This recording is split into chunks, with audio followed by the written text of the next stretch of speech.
Sunrisers versus Lucknow మధ్య జరిగిన మ్యాచ్‌లో సన్‌రైజర్స్ హైదరాబాద్ 10 వికెట్ల తేడాతో లక్నోపై ఘన విజయం సాధించింది.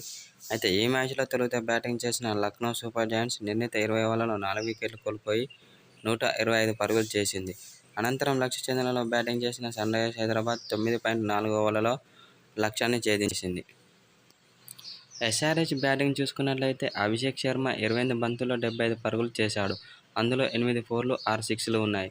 అలాగే ట్రావిస్ హెడ్ 30 బంతుల్లో 89 పరుగులు చేశాడు. అందులో 8 ఫోర్లు, 8 సిక్స్లు ఉండి కీలక ఇన్నింగ్స్లు ఆడి వీరిద్దరూ టీమ్కు విజయాన్ని అందించారు. అనంతరం వీరిద్దరిపై ఎస్ఆర్హెచ్ కెప్టెన్ కీలక వ్యాఖ్యలు చేశాడు. కీలక సమయంలో కీలక ఇన్నింగ్స్ ఆడి జట్టుకు విజయాన్ని అందించారని వీరిద్దరిపై ప్రశంసల వర్షం కురిపించాడు ఎస్ఆర్హెచ్ కెప్టెన్ పాట్ కమిన్స్. ఈ గెలుపుతో సన్‌రైజర్స్ హైదరాబాద్ ప్లేఆఫ్ అవకాశాలను మరింత పదిలం చేసుకుంది. ఈ గెలుపుతో ఖచ్చితంగా ప్లేఆఫ్ చేరుకుంటుందనే చెప్పాలి. ఎందుకంటే జరగబోయే 2 మ్యాచ్ల్లో ఏ ఒక్క మ్యాచ్ గెలిచినా ఎస్ఆర్హెచ్ ప్లేఆఫ్కు చేరుకుంటుంది. మా టీంలో ట్రావిస్ హెడ్ ప్రారంభం నుంచి అదే ఫామ్ను కొనసాగిస్తున్నాడని, చాలా అద్భుతమైన ఇన్నింగ్స్లు ఆడుతూ జట్టుకు విజయాన్ని అందిస్తున్నాడని అతనిపై ప్రశంసల వర్షం కురిపించాడు ఎస్ఆర్హెచ్ కెప్టెన్.